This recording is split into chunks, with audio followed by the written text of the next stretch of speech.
From the Gospel according to Luke 12:32-48, Jesus said to his disciples, "Do not be afraid any longer, little flock, for your Father is pleased to give you the kingdom. Sell your belongings and give alms. Provide money bags for yourselves that do not wear out, an inexhaustible treasure in heaven that no thief can reach nor moth destroy. For where your treasure is, there also will your heart be.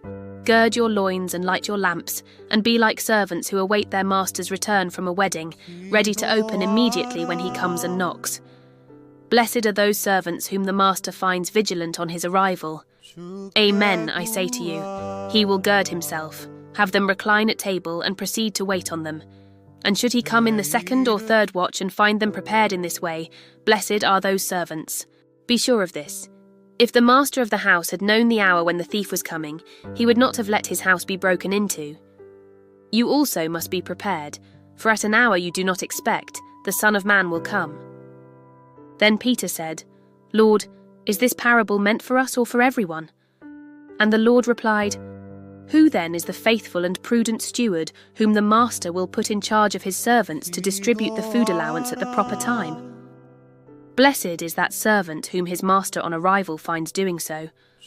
Truly I say to you, the master will put the servant in charge of all his property. But if that servant says to himself, 'My master is delayed in coming,' and begins to beat the menservants and the maidservants, to eat and drink and get drunk, then that servant's master will come on an unexpected day and at an unknown hour, and will punish the servant severely, and assign him a place with the unfaithful.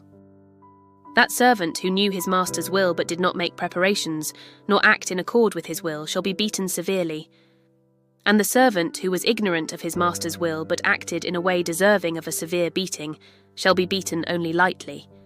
Much will be required of the person entrusted with much, and still more will be demanded of the person entrusted with more. Blessed are those servants whom the master finds vigilant on his arrival.